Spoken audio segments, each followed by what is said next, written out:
Bagi teman-teman yang belum follow Instagram saya, silakan teman-teman follow Instagram saya karena di Instagram ada informasi menarik dan penting yang saya upload.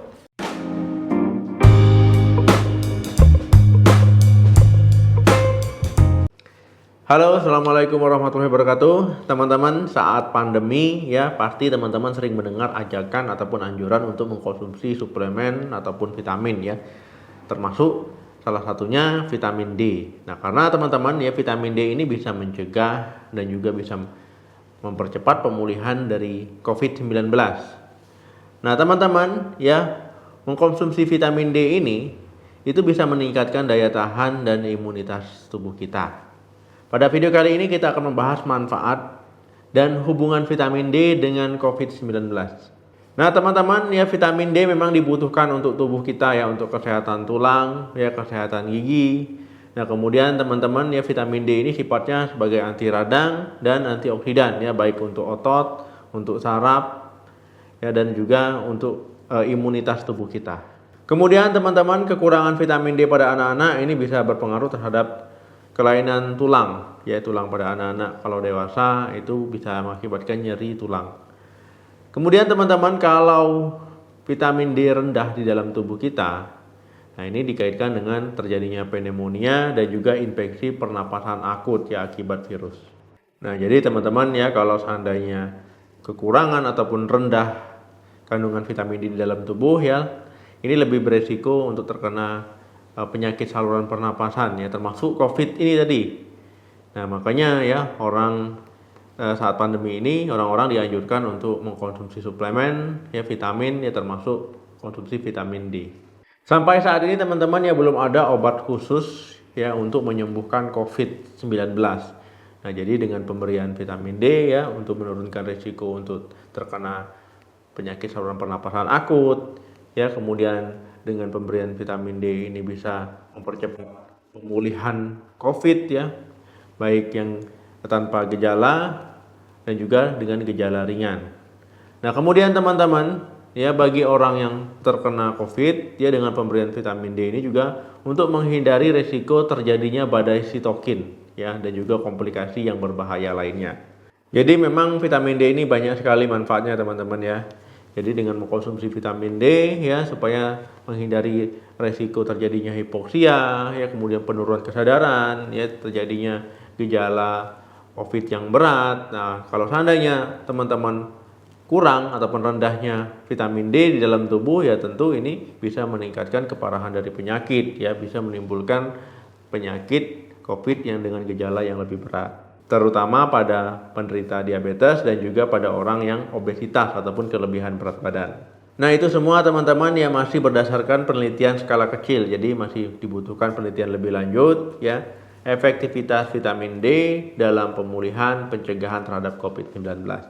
Jadi memang teman-teman disarankan untuk mencukupi kebutuhan vitamin D. Kalau seandainya kekurangan vitamin D ya bisa menimbulkan risiko berbagai penyakit ya penyakit kelainan darah, penyakit diabetes, penyakit jantung, ya hipertensi, kemudian gangguan pernapasan seperti tuberkulosis, ya asma, PPOK, gangguan sistem kekebalan tubuh, kemudian kanker ya baik kanker prostat maupun kanker payudara dan multiple sklerosis serta radang paru-paru. Nah, jadi penting teman-teman ya untuk mencukupi kebutuhan vitamin D. Kemudian teman-teman ya gangguan kesehatan tadi ya akan lebih buruk ketika teman-teman terkena infeksi COVID-19. Nah, itulah kenapa ya kita harus memenuhi kebutuhan vitamin D.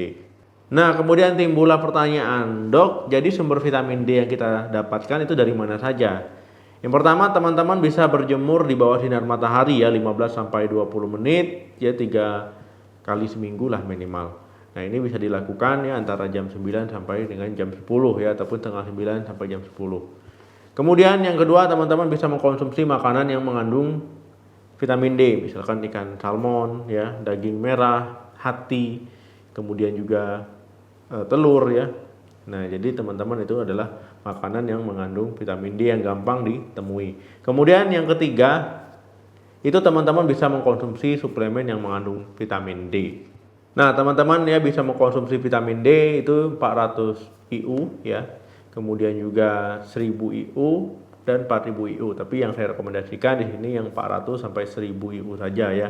Nah, jadi kecuali teman-teman mengkonsumsi yang lebih, itu harus sesuai dengan pemantauan dari dokter ataupun anjuran dari dokter.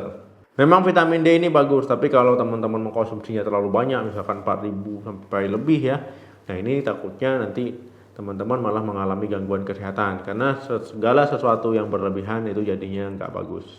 Jadi teman-teman ya, saya ingatkan sekali lagi untuk mengkonsumsi vitamin D itu sesuai dengan anjuran dari dokter ya, jangan berlebihan. Nah, kemudian selain itu teman-teman juga harus memperhatikan nutrisi dan gizi apa yang dimakan ya. Mulai dari karbohidratnya, proteinnya, lemak baiknya, vitamin dan mineral. Ya, kalau memang diperlukan ya bisa konsumsi suplemen ataupun vitamin tambahan. Tapi sebaiknya sesuai dengan dosis yang dianjurkan, jangan banyak-banyak. Ya, jangan berlebihan.